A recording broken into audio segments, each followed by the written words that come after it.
presented by Goswami Films।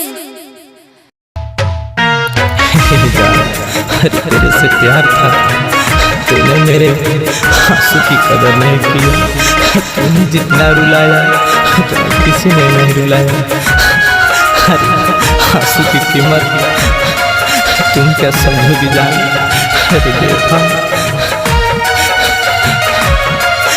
जान, बहुत रुला लिया।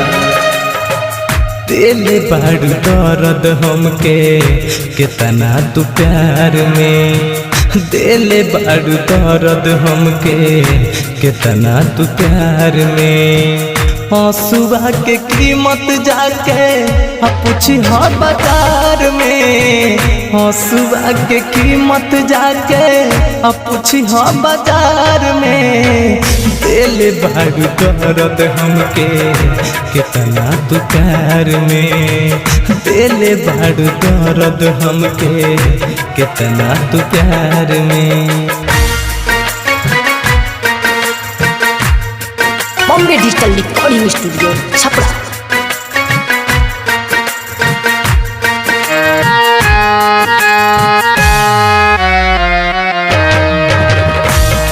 presented by Goswami Films।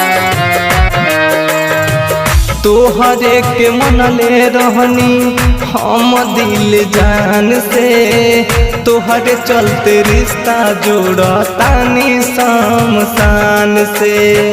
तोहरा सिवा के हुना बाब संसार में, तोहरा सिवा के हुना बाब संसार में।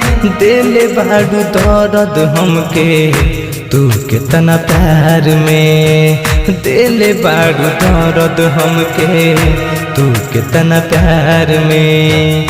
हंसुआ के कीमत जाके पूछी हो बाजार में। दिल बाड़ू दर्द हमके तू कितना प्यार में, दिल बाड़ू दर्द हमके तू कितना प्यार में।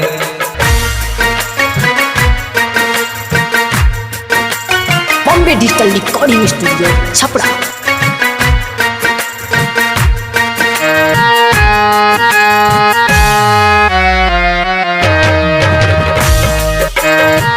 presented by Goswami Films।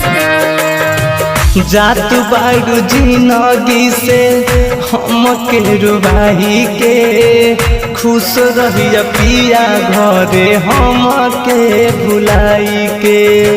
पर कस के छोड़ी खुश बाड़ू पाक यार के, पर कस के छोड़ी खुश बाड़ू पाक यार के।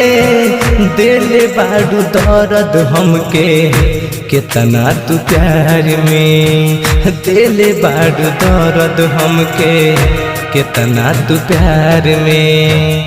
हंसुआ के कीमत जाके पूछी हो बाजार में। दिल बाड़ू दर्द हमके कितना तू प्यार में, दिल बाड़ू दर्द हमके कितना तू प्यार presented में। by